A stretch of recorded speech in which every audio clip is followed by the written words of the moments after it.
สบายดีมื้อนี้ก็จะมาเว้าเรื่องเซ็กดิ้งเนาะเซ็กสภาพเพราะว่าในการติดตั้งนี่ถ้ามิดเฮาก็ติดตั้งเฮาก็ใช้ดิ้งแล้วเนาะเทื่อสองถ้าว่าได้ประกอบโครงขึ้นแบบเป็นแบบนี้แล้วก็ต้องได้เซ็กเติมบัดหนึงเนาะเพราะว่าหยังกันความคลาดเคลื่อนกับกันความผิดพลาดเนาะที่จะเกิดในตัวหน้าถ้าว่าเฮาบ่เซ็กจะไปสลาใจได้พี่น้องเด้อต้องเอาดิ้งเซ็กอีกบาทหนึง ในการเซ็กก็คือว่าจะเอาเทิงลงมาหาลุมเนาะเทิง5 เซนลุมก็ต้องห่าง5 เซนคือกันเนาะทุกตัวจะได้ใช้ดิ่งอยู่2 ตัวเพื่อหยังเพื่อความแม่นยำและเพื่อไม่มีการผิดพลาดเนาะอันนี้จะขึ้นโครงรอบนอกเขาต้องได้ใช้ดิ่ง2 ตัวเนาะเพราะว่าในการประกอบทุกอย่างมันจะมีการเน่งติงนี่พี่น้อง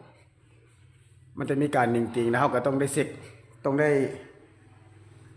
ยามเบิ่งตลอดนั่นแหละเพื่อบ่ให้มีความผิดพลาดเนาะอันนี้มันหัวเทิงตัวนี้นะ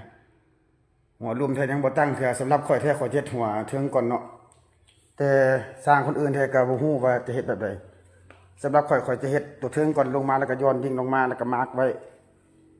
มาร์กเพื่อเป็นซินเตอร์เอาเส้นซินเตอร์เป็นกลางเนาะแล้วก็ปั่นช่องแต่ละห้องก็คือต้องได้แทกกลางแล้วก็เอาดิ่งลงมาให้มันได้เสมอกันมันจะ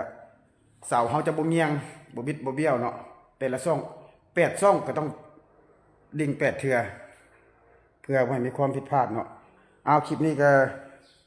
มีเท่านี้แหละขอบใจที่รับชมถ้าว่าคลิปนี้มีประโยชน์ก็เอาไปนำใช้และปรับปรุงได้เนาะพี่น้องเนาะเอาสบายดี